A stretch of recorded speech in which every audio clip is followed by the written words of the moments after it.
Hey everyone, happy Friday. I am so happy to be coming to you today with our 19th live stream right here on YouTube. My name is Melissa Maker. I'm from Clean My Space. You probably know that already.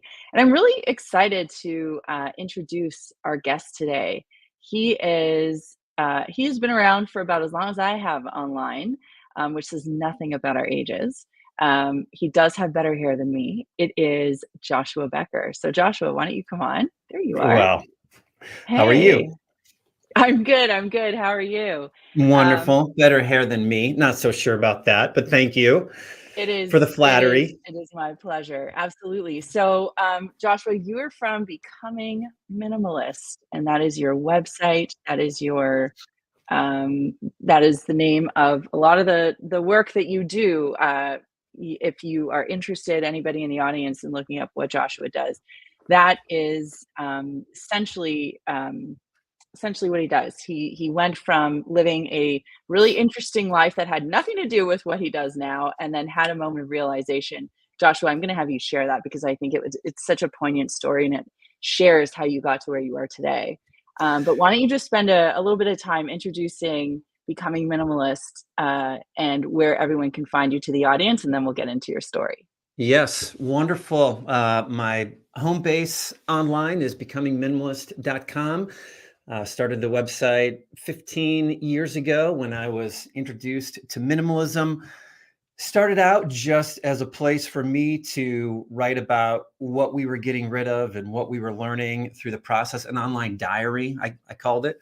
But it really grew, and people seemed to resonate with the story. And I think we had 2 readers the first month, me and my mom, and Obviously. It has grown and have over 1 million visitors a month to the website. And my whole goal, when people ask me what I do, is I say I write, and I try to convince people that they'll be happier if they own less stuff. So that's what I do.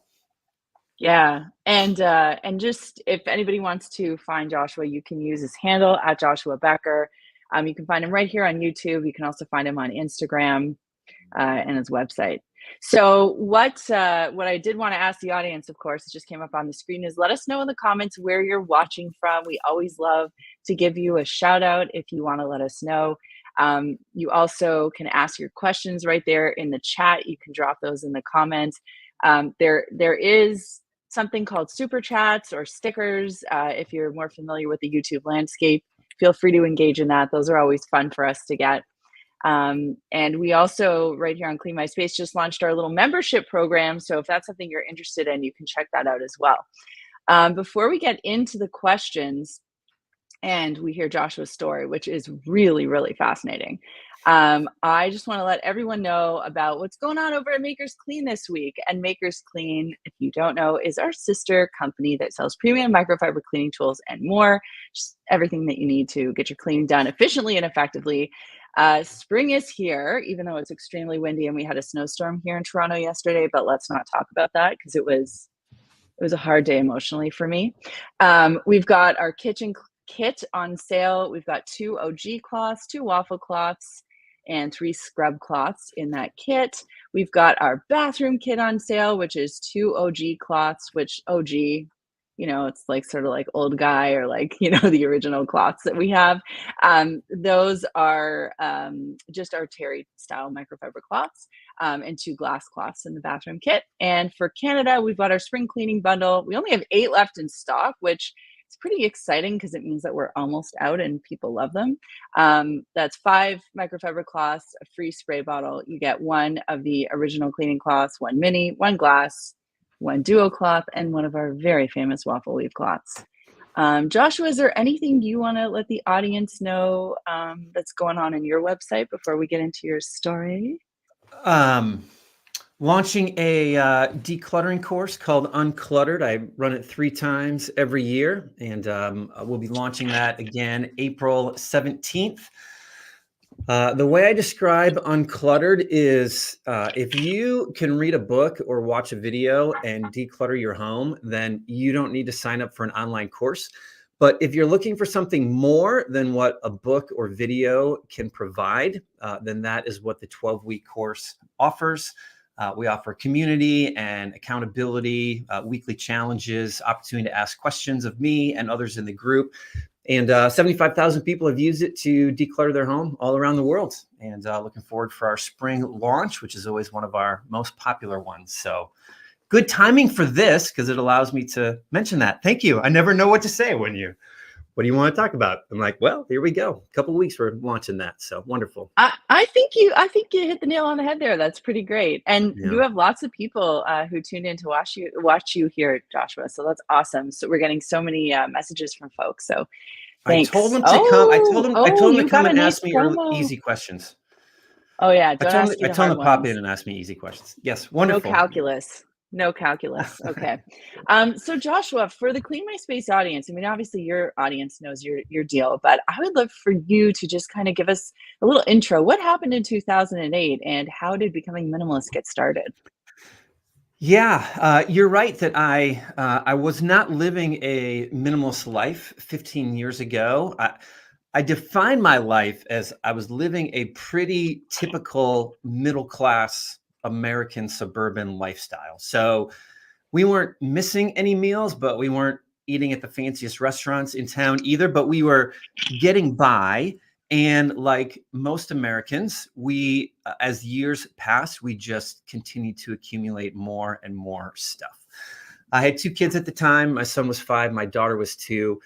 Short story is we went out to do our spring cleaning Saturday of Memorial Day weekend 15 years ago.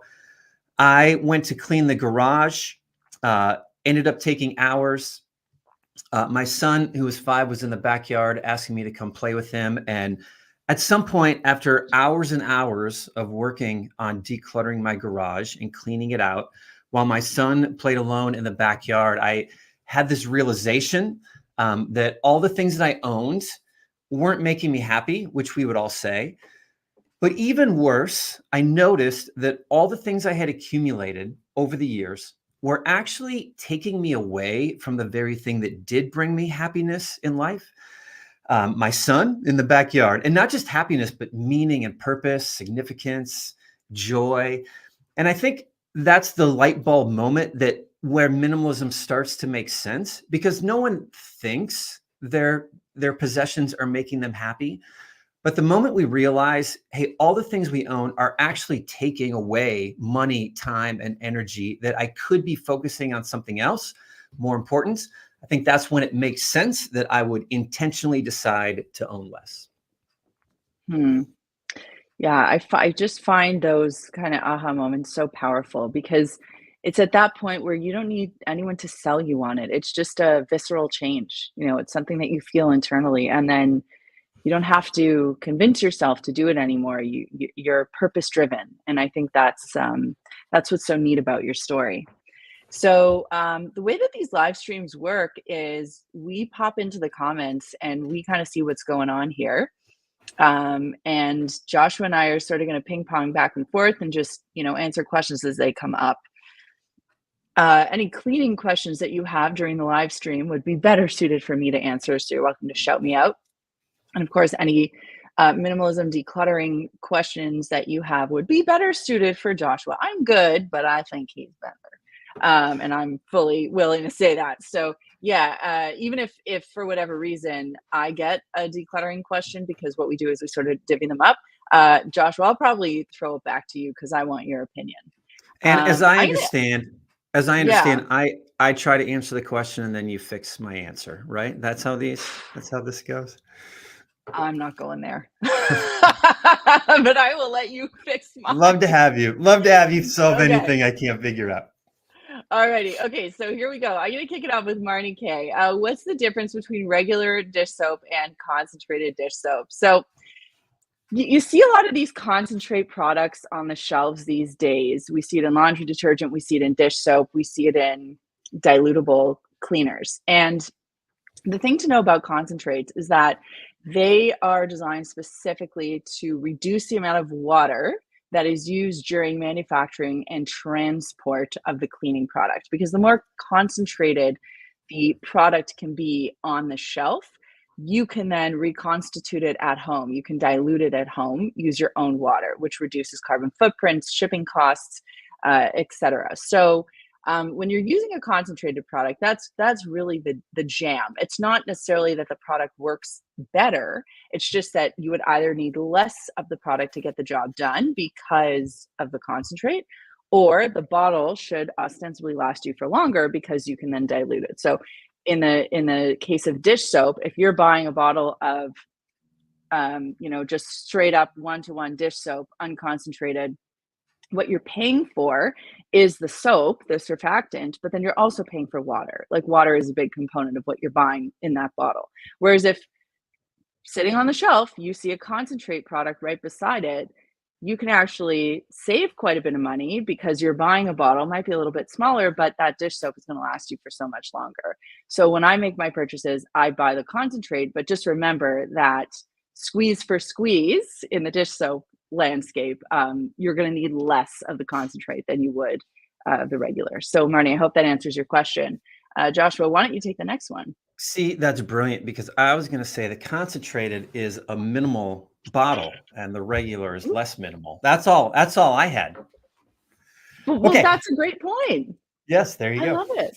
How do you, question here from Joy for Life, how do you define minimalism and what led you to embrace a minimalist lifestyle?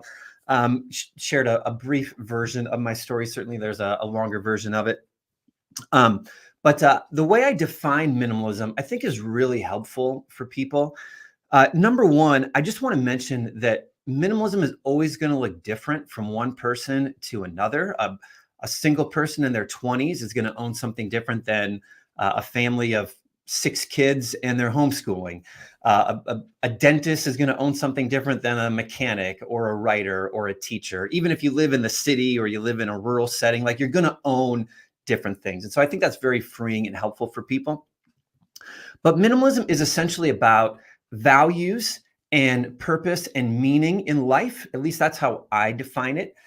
The quick overview thought about minimalism is this just about owning less, but it's really deeper than that. Minimalism is the intentional promotion of the things I most value in life by removing anything that distracts me from it.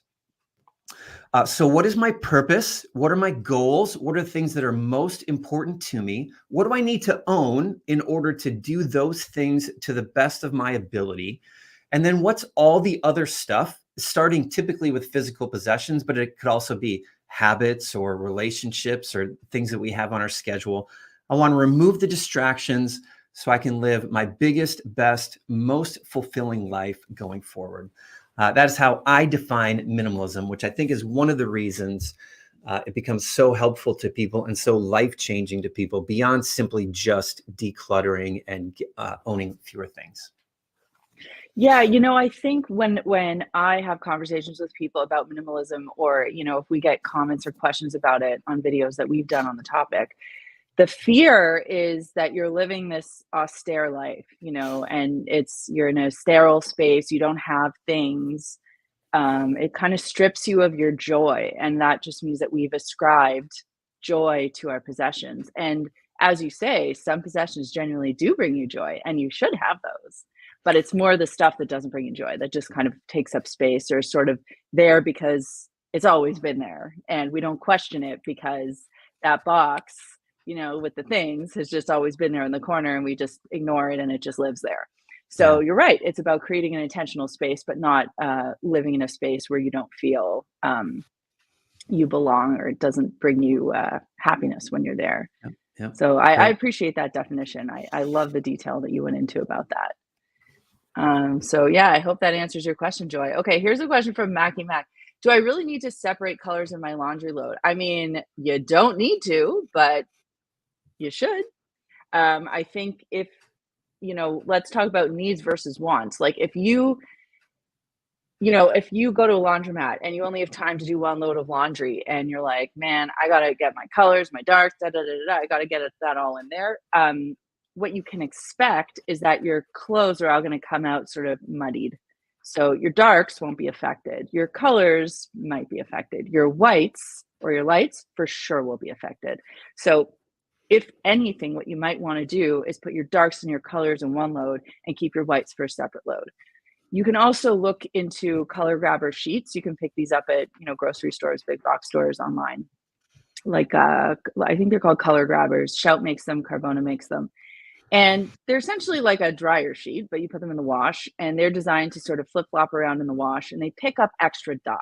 So it's like a little insurance policy. To be honest, if I have to rush a load, I'll put 2 sheets in there because I'm just risk averse that way, and I hate having my clothes muddied. But in the few instances where I have not followed my best advice, I am always disappointed with myself. So yeah, long story short, just separate. I really think it makes a difference. Wonderful. I'll hop in. My biggest problem is loading my walls with pictures, etc. How can I stop this? Interestingly enough, the very first thing we decluttered was our car. Took everything out of the car that didn't need to be there. The second room that we decluttered and minimized was our living room. And I can remember it very vividly. We had built-in shelves, and we had tons of decorations on the shelves. And we began pulling things off, and it was really interesting, the different types of decorations that we had on the shelves. There were like meaningful decor, photos of family, wedding gifts. And then there was like a whole bunch of decoration that I don't know, it matched the couch. It was on sale at Hobby Lobby or something. It was cute in the moment. And we had like these 2 very specific types of decoration. And the step that we took, my wife was obviously involved, is we took down all of the decorations that didn't mean something legitimately to us. And what I found was, number one, the shelves became much easier to clean because I didn't have to remove 8 things Less to dust the shelf. dusting. I just had to pick up 1 or 2 things. But the second thing was that every piece of decoration that hung in our home and still hangs in our home is meaningful to us. It's a part of our past, or it is specifically inspiring in some way or another. And so my first thought always is, let's just choose things on our walls. Like, let's choose the pictures on our walls that inspire us to become the people that we want to be, not just something that matches the furniture. A very practical way for you to do this is, I would say, try removing a fourth, try removing a third, maybe a half, but that might be a bit too much. Just try taking down a quarter of the decorations in a room, and you don't have to throw them away. You don't have to donate them. Like, just put them in a box and put them in the basement for a while, and just go for a month with like more meaningful decorations and some of the less meaningful ones taken away, and see how you enjoy the space after a month. If you hate it, you can bring everything back. But my guess is you'll like the stories. And when people come over, I always love, if anyone ever comes over to our home and wants to ask about any decoration in our home, there's a story behind it, and it means something to us. And I just love that about our space. Yeah, when I love walking into staged homes. And listen, I understand why they're staged and how they're staged, but it's just so funny. Like you'll see like books on the coffee table and it'll be like Flowers of England or like, whatever, like just, like table settings for a party. Like you just see like these books that people buy from wherever. And I'm just like, what who needs these books? Like why do we have these books? Just because it looks good on a shelf? Like, so I'm Mhm. supposed to go to a bookstore and buy this to put it on a thing? Like, is that how people decorate? Like, you're right. Like, decoration should be a meaningful experience. Um, if you do have books on your coffee table or in your bookshelf, I do hope it's something that inspires you, as you say. But yeah, I've found, I've visited some homes in the past, and I'm just like, whoa, do you ever look at those books? Like, do they have meaning Mhm. to you, or are they just there because they, bring a certain vibe to the space? Yeah. I just like the way that you describe that. So yeah, I hope that helps. All right, here's a question. I'm gonna give a little opinion, and then I'm gonna throw it over to you, Joshua. Okay, so this comes from A Sense Common. What are your thoughts on maximalism? So I subscribe to Elle Decor, which is sort of like a high-end decorating magazine. I am by no means an interior designer or decorator. I just find it so interesting to look at how people set up spaces and use color and items in different ways. And one of the things that they talk about in this magazine is maximalism. And I find the spaces to me feel absolutely insane. Um, but they're expertly curated. So it's sort of like you walk in, or like you get a shot of the space and it's just everything everywhere. And you're like, but there is some cohesion to it, and it obviously makes that person very happy. But personally, I would not be able to live in a maximalist space. I think there's just too much going on, and it would be overstimulating for me. But that's a very personal opinion. What are your thoughts, Joshua? I think your personal opinion is less personal and more universal. The way I describe it is every physical object around us calls for our attention, even if it's just for a split second or a passing moment. But like you can just look around wherever you're sitting right now and see the room, and you can see all the stuff and all the space, all the things. Like it just calls for your attention. And the more things that are in a space, then the more things that we have calling for our attention.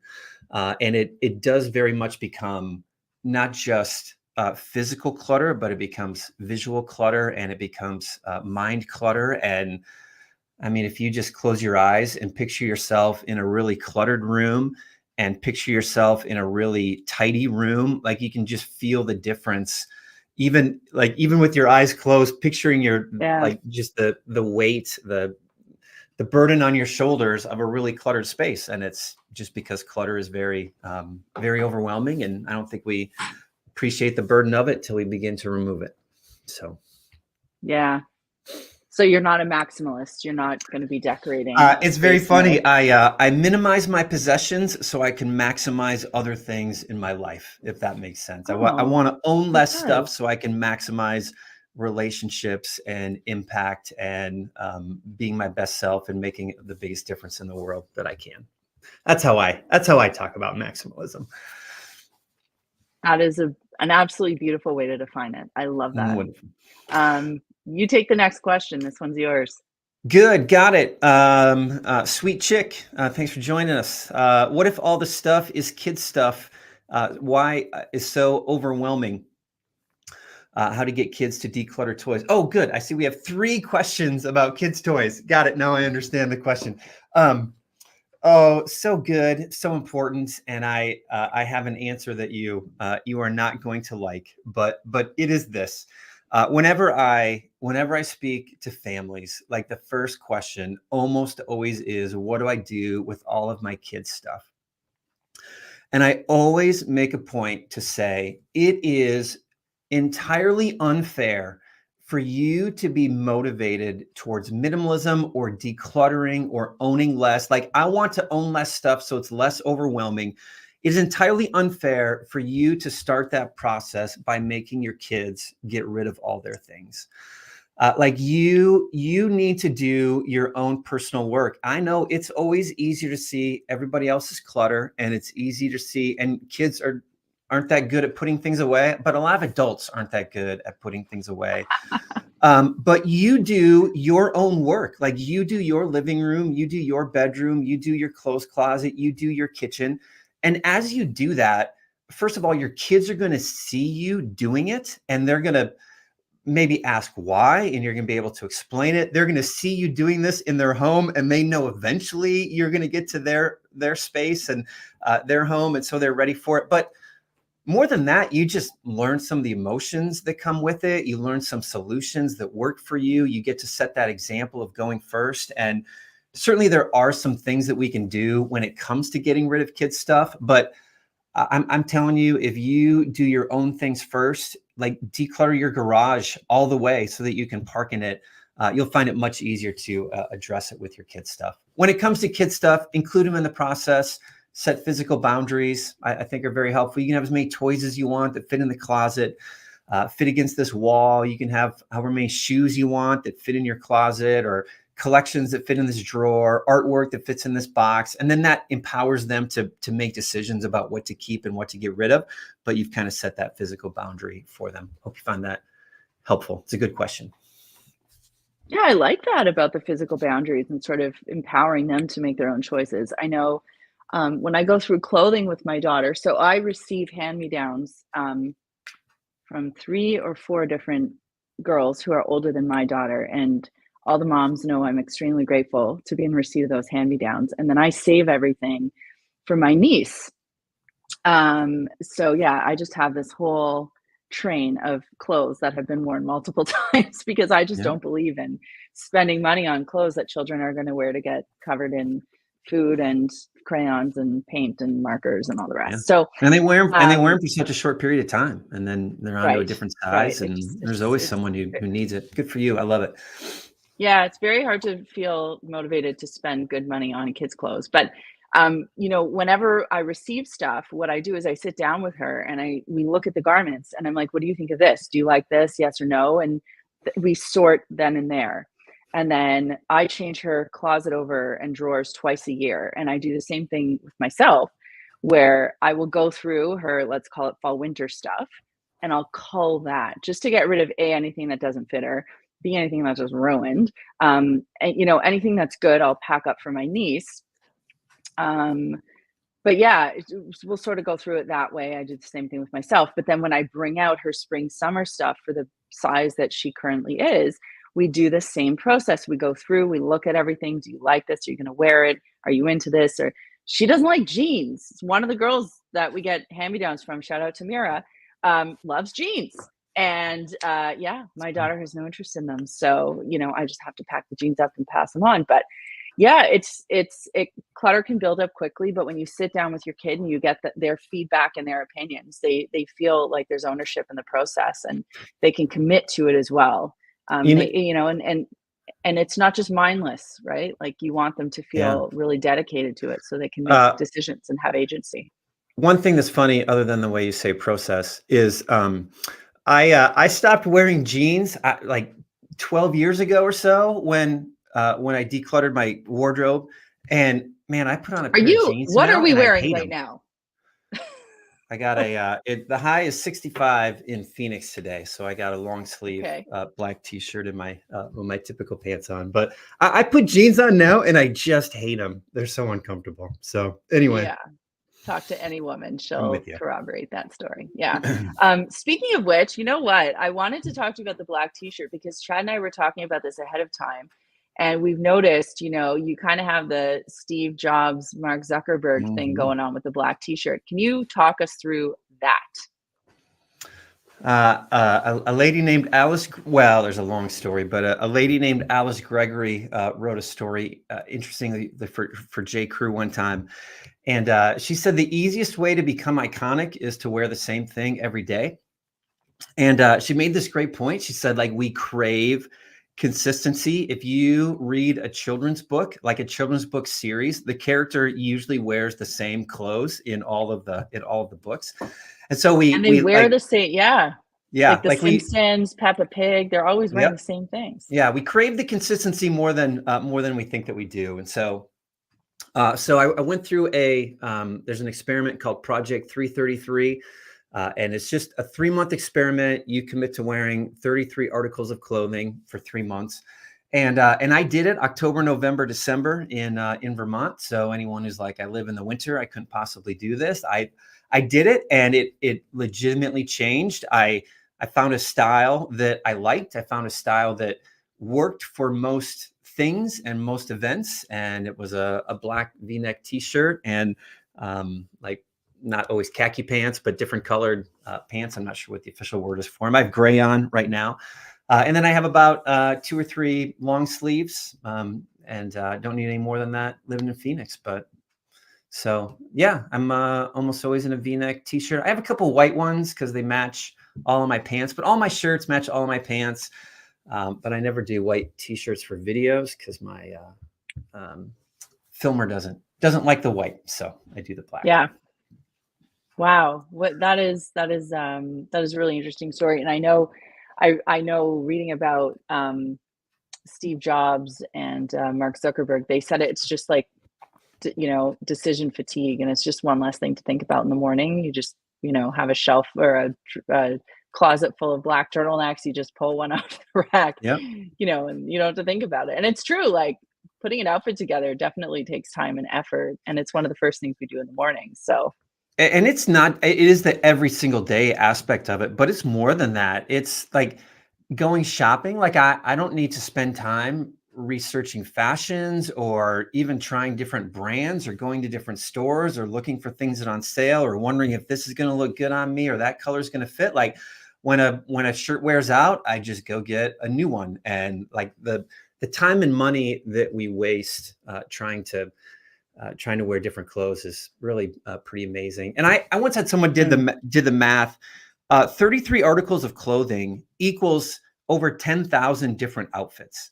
Like when you're mixing and matching accessories and tops and bottoms, it's not as confining as people might think it to be. Take over. Sorry. Wow. I am anyone who knows me well knows I'm not a mathematician. Those numbers sound extraordinary, but I trust the calculations. Mm-hmm. I'm not going to ask you to show your work on that one, but I trust you. That's wild. Okay. So I've got a question here, and it is, oh my goodness, I'm so sorry. I'm gonna not pronounce your name correctly. So you're gonna have to help me out here. Is it Ocean McCroy? Please type in the comments how I should say your name properly. I'm so sorry. I always try to say names correctly. What setting should I use if I don't have a permanent press wash cycle to wash clothes that require that setting? So this is a really important question. Permanent press should be used on delicate clothing or clothing that is sort of prone to wrinkling. So if you don't have a permanent press setting, you can select the most gentle cycle that you have. You can use cold water, Yushin. Thank you. Yes. You can use cold water, and you can use medium to low spin. So spin is what happens in the drum to help push moisture out during a part of the cycle that's designed to get rid of the water before you move your clothing over to the dryer, which obviously means your dryer is going to have to work less. However, it creates more wrinkles because of the pressure that's happening during the spinning. So if you don't want as many wrinkles in your clothing, you're going to look for a medium or a low spin cycle. Now, thick, heavy duty fabrics require a high spin, which is why permanent press would not make sense for them. But on your thinner, more delicate fabrics, you can go on a lower spin. So Oshin, I hope that helps. And thank you so much for letting me know how to pronounce your name properly. I will just say, if you're enjoying everything, you can give us a quick thumbs up. That always helps. Thank you. You can send us stickers or super chats. Those are always fun to get. You can look at the memberships that we have going on the Clean My Space channel. And don't forget about the specials happening at makersclean.com. We've got some sales on right now that you can see over on the website. You can always use promo code YouTube10 when you're checking out to save 10% on regularly priced items over at makersclean.com. Got links for you in the description. And of course, you can go and visit Joshua's content over at becomingminimalist.com, which is his website. There you go. You can also subscribe to the Joshua Becker channel right here on YouTube, where you can get all of this really fantastic information in video. And I'm really enjoying this conversation. I feel like anytime you chat with someone who just, they've had that like life-changing moment, it resonates with you. Like you walk away feeling like, you know, how can I bring some of that into my life? So Joshua, I'm really enjoying this chat so far. Why don't you have a look at Tracy's question? You got it. Tracy asks, what is the best way to get your spouse as interested in decluttering as I am? Ooh, glad you got that one. Yeah. I always think if I knew how to get your spouse to do anything you wanted, I would be writing a different book. That book would probably sell pretty well. How do I get my spouse to do whatever I want? So we'll skip the lead by example, lead with love and patience and faithfulness. And hopefully the idea of minimalism is not that your things would tear you apart, but your things would bring you together. I think that the best way to get your spouse interested in decluttering, I always say the best words at the best time. And by that, I mean, number one, the time to have this conversation isn't when you can't find the umbrella or you're the closet. Just so not at a hot button moment. Yes. Not when you're frustrated. Like, let's sit down and let's have a conversation and let's talk about our life and where we're going and what we want to be and what we want to do. I would encourage you to think through what are the benefits of owning less that would resonate most with your spouse. Because what might draw you to the idea of decluttering might be different than what would draw him or her. If you're the one who has to take care of the home, then, or does the primarily is the main responsibility for taking care of the home, then, man, I just want to own less stuff so that this is easier and I can spend less time cleaning. But if your spouse or partner doesn't do a lot of that, then that's probably not going to resonate with them all that much. But maybe they're really worried about money or finances, or they would like to travel more, or they would like to retire early, or they're kind of interested in this new business venture that they're thinking about doing, or they just want to go to more baseball games. Like if you can make the connection of, hey, I did the math, if we stopped spending so much money on things we didn't need, then we would be able to go do these different things in our lives. So I think we set by example. I think that when we set an example for our spouse, we need to know that sometimes this takes time. Like sometimes we're like, yeah, I'm going to set an example for my spouse, and in 3 months they're going to totally change their mindset on everything. And like honestly, sometimes it takes 3 years, 4 years, 5 years. But I think in the long run, the benefits of owning just what you need always win out over the benefits of buying a whole bunch of stuff that you don't need. So hope that's helpful. Yeah, I like that you bring it back to family values, and it's not so much about doing the task because this is getting on my nerves, but it's more about making it values driven. And I think that hits different. So Yeah. I like that. I like the way you put that. All right, I've got a question here from Libby, and Libby is a Clean My Space YouTube member. Libby, thank you. What kind of dishwasher should you buy? Your dishwasher is not cleaning coffee stains. Okay. Wow, this is a big question because, what kind of dishwasher should you buy is informed by so many things, including your budget, where in the world you live. But I would say it's not really worth buying a new dishwasher until your dishwasher calls it quits on you. So that's number one. If your dishwasher isn't performing, there are things you can do to kind of kickstart it until it bites bites the dust for good. So the first thing is to clean the filter. You can physically remove it, rinse it, run under cold, hot water, add dish soap, use a little scrub brush, and get that filter clean. The next thing you can do is run a cleaning cycle using hot water and like a dishwasher cleaning tablet. A Fresh makes them. There are lots of different appliance cleaning products that you can get. I just use the Fresh tablets. They're very easy to use. You just pop them in an empty dishwasher, run a cleaning cycle, and you're good. If coffee stains aren't coming out, it could be the other thing. It could be, honestly, Libby, is a detergent issue. Now, I know people don't like to hear this, and I'm gonna say it again, but I'm a very, very staunch believer in spending good money on good cleaning products, because the budget ones they contain filler, and they contain water, and they contain things that don't really do the job that they need to do. So what you end up doing is having to spend more money and time running additional cycles, wondering how to get those coffee stains out, more money on more product, because now you got to run a cycle again. And just your general frustration. Whereas, what I use Cascade Platinum Plus. It's the most premium dishwashing detergent out there on the market, but my stuff comes out clean. I only have to do it once. I don't need to pre-rinse, and it comes out clean. So I would say I want you to think about those factors before you think about getting a new dishwasher.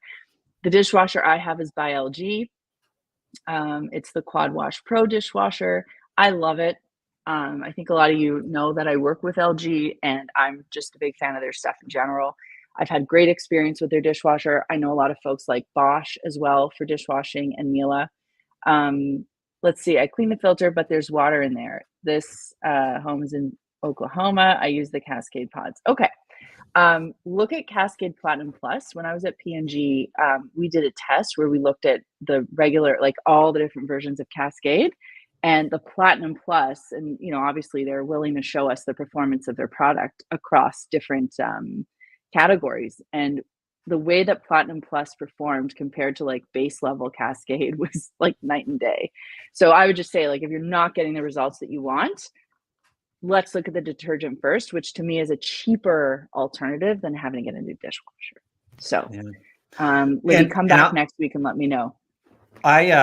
I just sprinkle a little, if I have coffee stains in a mug, because I just use the same mug every day, I put a little baking soda and water, and usually just with my fingers, it'll wipe right off. And it's usually good. Great for 4, 5, suggestion. 6 months. Yeah. Yep. Baking soda all day, every day. We love it here. All right, over to you. Paula asks, how are you carrying minimalism, simple living into meal planning, grocery shopping? Ooh. Thanks. Always appreciate Joshua's wisdom. Thanks for adding that part and letting me read it. I'm all ears on this one. I cannot wait to hear your answer. People don't always love my meal planning, grocery shopping advice, but I have really found that it works really well for me. I'll tell you the short story. The doctor who we had when I lived in Wisconsin, I found out one time that he ate a taco salad every day for lunch. And I thought, man, that sounds amazing. I love taco salads. I would love to eat one every day for lunch. And then this professional fisherman that I knew, he ate a tuna fish sandwich every day for lunch. And it was interesting because they were like really high performing professionals, and they just ate the same lunch every single day. Little later on, I don't know, 5-10 years later, I'm reading Tim Ferriss's book, The 4-Hour Body. He's talking about this meal plan to lose weight. And he says, just eat the same thing every day. He says, choose a nutritious meal and just eat it every day as a part of this technique to take off some weight. And I thought to myself, back to those two guys who ate the taco salad every day for lunch and how good that sounded to me. And I thought, how come I've never just embraced the idea of eating the same thing every day? Like, pick a meal I like and eat it every day. And so my breakfast and lunch are pretty much the same, at least on weekdays. They're always the same. I eat the same thing. And then dinner, we have a routine and we have a system, but I don't feel like the way I say it is you eat less variety than you think. So just embrace it. Like just embrace the idea that there are certain meals that I like more than others. And as long as they're healthy and good for you, then there's no reason you can't eat them every day or 5 times a week. And when you do that, you'll find it simplifies your meal planning. You'll find it simplifies your grocery shopping. And so that's what I do. And I don't know, last 10 years or so, well, yeah, maybe about last 10 years or so, pretty much just eating the same thing every day for breakfast and lunch. And I'll go through different cycles and change it up for a few months and then go back to what I Yeah. typically used to have. But I don't know. I get a rotisserie chicken on Monday and salad and some vegetables and buffalo sauce, and that tends to be my lunch for the week. Mm. I'm hungry. It's 12:45 Eastern time, and let me tell you, this kombucha is only getting me so far, and talking about your lunch is making me very hungry. But yeah, that's actually that's a very great way to explain it. And keeping things convenient is so easy. You know, I always thought I was going to be the mom that made my daughter all these artisanal freaking lunches every day, and let me tell you, I go for easy. I go for what that kid eats. There's very little variety, but I know when she comes home, that food's going to be consumed and my child will be fed. And that's really all that matters. And it's easier for me, it's easy for her. And then, you know, we try to bring in variety in other ways. But yeah, trying to keep breakfast and lunch simple. It does go a long way. It saves a lot of time. That was a great answer. Here's a question from Lisa Taylor. Currently decluttering, but keep hearing that I need to keep flat surfaces clear, but I have pain and heart conditions, so I can't keep taking the toaster, etc., in and out of the cupboard. How do I make it look nicer? Yeah, so this is a good question. And I think this goes back to what Joshua was talking about earlier, Lisa. And it's about like keeping things in your space that are meaningful for you. And I don't think anybody would want you to declutter or, you know, have a minimalist look in your home if it were to cause you any pain, discomfort, or affect your health in any way, shape, or form. Um, you know, I would say don't put the toaster away because quite clearly you need to make sure that you know you have it and it's accessible. I'm sure there are you know solutions that you could come up with, but I would also say just embrace the toaster, just leave it where it is.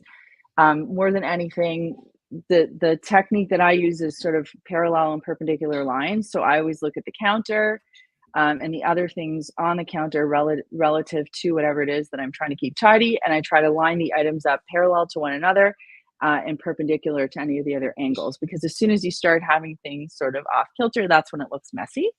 Ooh, there goes my laptop screen shaking everywhere. So I hope that helps, Lisa. And just have grace there. You don't have to feel bad about it. What do you think, Joshua, about that? Yeah, I'm a big fan of clutter-free counters, and always encourage people to try it. And I remember I was making this case one time, and some lady popped in, and she's like, "My espresso maker is like 25 pounds. I'm not putting it in the cabinet every day when I'm done using it." And I'm like, maybe you don't need to take this idea so literal. Obviously, you're not going to move something that weighs 25 pounds, you know, into your counter every single day. And if moving your toaster is causing you pain, then I don't think that that's something that you would want to do. I would instead encourage you to take a hard look at what other things do you leave out on your counter that you don't need to. I was working with a lady one time, and she had her toaster oven out and she didn't use it very often, but it was pretty awkward and pretty heavy. And she's like, "Can I leave it?" And I'm like, "You probably can." But meanwhile, the whole rest of the counter was full of like telephone books and cookbooks and knife block and like all these other things that didn't need to be there. And I'm thinking to myself, if we just got rid of everything else, then the toaster oven, the one toaster wouldn't be that much burdensome. It wouldn't be that much cluttery if that's the only thing that we had out. So that's good. Yeah. Oh, that's so interesting. Look what Heather wrote. My mom made covers for the toaster and blender since they had to live on the counter. I like that. We had a little, when Very, I lived in very Vermont, we had a handy. little, in Vermont, we had a little appliance garage. It's a little corner thing. It was built into the house. And so it had a little appliance garage. That's the name of it. You could just Google it and lift Oh up the yeah. thing and pull out the toaster. And so that worked pretty well for us in Vermont when we had one. Yeah. Yeah, I know people who get to custom design their kitchens, one of the things they absolutely love, aside from like one of those built-in garbage centers where you have like your garbage, your recycling, and your compost kind of all built in, are appliance garages. They Yeah. are so handy. I Yeah. wish I had one. Look what Liz wrote. Have you had any regrets from minimizing? Is it all positive? It is. Man, I saw this question coming up, and I do not have any regrets. I mean, there were maybe a few things that I got rid of that I wish I hadn't gotten rid of because we had to replace them. But like very minor few. And to weigh that with, because some people are like, well, what if I get rid of something and I end up needing it? And I always think, well, why don't you ask the other question of what if I keep 10,000 items and I never end up using any of them? Like if I get rid of 10,000 things and I end up needing one or two, like that's probably an okay trade. So there may be a few things that I got rid of that I wish I hadn't. My kids are 21 and 17. My son is in college, and my daughter is a senior in high school. And they seem pretty. They seem pretty adjusted and normal and hardworking, and have pretty good values and character and integrity. Maybe I find out when they're 30 that I totally screwed up their life by living a minimalism life, and then I might have a regret. But Only their I don't think therapist will so. know. Yeah, I don't think so. I honestly believe owning just what you need is beneficial for everybody. And like I said at the Mm, beginning, like this looks different from one person to another, which I think can be helpful. And I think certainly we have some grace, and it's okay if we went overboard at one point or made some mistakes at some point. But no, I don't have any regrets at all. great. This one comes from Nicholas Hackett. I really need to clean my bedroom, but finding the effort is lacking. And once I get started, I can do it. Yeah. This is a motivation question. And, sorry to hear that you have to clean your bedroom. I know that pain. I know that frustration. And honestly, like the only thing you can do is start where you are. If it's helpful, like sometimes what I will do is I will say, I'm going to listen to one chapter of an audiobook, or I'm going to listen to one podcast, or I'm going to put 10 minutes on the clock, or I'm going to pick my favorite playlist and, listen to that for 15 or 3 songs or whatever it is. Like I will just start with a chunk of time and give my brain something enjoyable to consume while I'm doing it, because I think most of I find cleaning the pits. It's really dreadful for me, even as far into my cleaning journey. I still find it really hard. Anyway, so that's what I would suggest. Just give yourself some time on the clock and see what you can get done during that time, and make sure it's a distraction-free period. So, one of my big time sucks is you're looking at it and I have to just turn off my notifications. I have to charge my phone during that time, just listen to whatever I'm listening to and get my work done. And then I will say this, even if I give myself 10 minutes, I'm already feeling good with the performance. So I will just continue and carry through the job because now I want to see it through. And listen, Joshua, I don't know how you approach this, and maybe you feel differently about cleaning than I do, but that's what I have to do. And that's what gets me through pretty much every time. How do you handle it? I love the 2 bits of advice. Number one, just the 2-minute rule to overcome procrastination. Like so much of procrastination is just getting started. And so just like you said, if I can just tell myself I'm just going to do this for 2 minutes. It's easier to get started. And then once you're started, it's easier to make progress. There's another really helpful idea called, I talk about it a lot, the progress principle, which is this whole idea that once our minds start seeing us making progress, we're more likely to continue it. So you go on the diet and you stand on the scale and you see that you've lost 3 or 4 pounds. You're like, okay, this is working. I'm going to keep doing it. And so if you're just going to start in cleaning your bedroom, I would look for something even in the first 2, 3, 4, 5 minutes that can make a visual dent in the space. And so that you can see after your 5 minutes, okay, I'm getting somewhere. This is looking better. And I think you'll find that to be more motivating when you keep going. It's very interesting. They did a test with like buy 10 sandwiches, get the 11th free cards, and they punch them. And then they did one where it's like buy 12 sandwiches and get one free, but they started with 2 punched already on the card. And there was like a really significant increase in people who came back when there were already like 3 punches on their card, as opposed to those who just had 1. This whole idea, right? Like we see ourselves making progress. So anyway, it's really helpful. Oh, that is so interesting. Wow. Always love it's like a good when study you that proves a point. When you download a new app, you know, like you always level up right away. Like you're collecting all these stars and coins, and like you're like, oh, I'm making progress, and I am just going through the tutorial. Okay. Last question, at least for me, and then maybe you have something else, Melissa. How do you let go of things when you feel things are sentimental or have a memory attached to them? Number 1, I don't think we ever start our decluttering journey by trying to get rid of the hardest things that we would ever have to get rid of.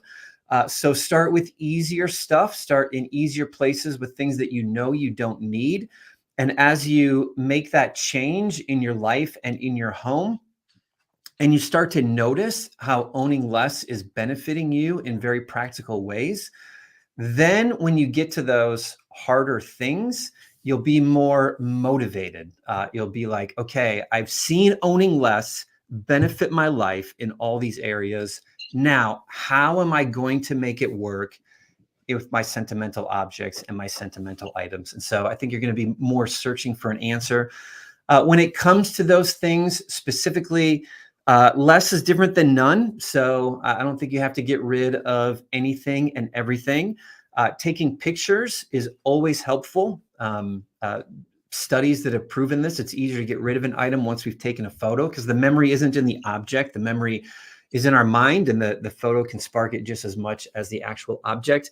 But maybe, again, one of the other answers that I gave, and you might find this helpful, like just choose to have them is kind of the way I think about it. Like a museum isn't great because every piece of artwork hangs on the wall. Like a museum is great because someone went through and chose just the most representative pieces and displayed them in a pleasing way. And so if I have 2 boxes full of things from high school, try and cut it down to just 1 box of items left over from high school. And I think what you'll find is that physical limitation will help you designate between what's really most important and what I've just been holding on to because I have the space. And so, I don't know, you can even go the way I do it. I just try to keep the one best thing that most represents a relationship or accomplishment or an experience. But if that's too much, just try to cut your collection in half. And I think you'll find it easier than you think. Yeah. What I'm going to keep from what you said is less is better than none. Or less is different than none, rather. Yeah. So it's not about austerity. It's not about being completely free of all the things. It's just about being choosy. And I love that. So I just want to remind everyone, you can head over to makersclean.com. We've got links in the description box of this video for you to click on. We've got some great sales happening this week if you're looking to pick up some new Makers Clean product. We also have makersclean.ca that you can visit. And don't forget, you can always use coupon code YouTube10 for regularly priced items over at checkout. There's me gloved up and cleaning something. And Joshua, you are over at Joshua Becker on YouTube and Instagram. You are also at becomingminimalist.com, where people can find your books, sign up for your online course, read your online diary of decluttering, your articles, and your magazine, which we now know I wrote an article for, or was interviewed for years ago. Simplify magazine. Yeah. Anything else you want to end with, Joshua, before we take off this fine Friday? No, other than you're wonderful and you do important work and wonderful work. And thanks for the invitation. It's really nice to be here, and hope it could be helpful for some people. It was our pleasure having you, and I feel the same way. You have great energy and great ideas, and I hope the audience really learned a lot from you and checks you out, because I think you have a lot to offer. Thanks for joining us, Joshua, and everybody who's watching today. Thanks for joining. Hope you have a great Friday, and we'll see you right back here next week. Bye.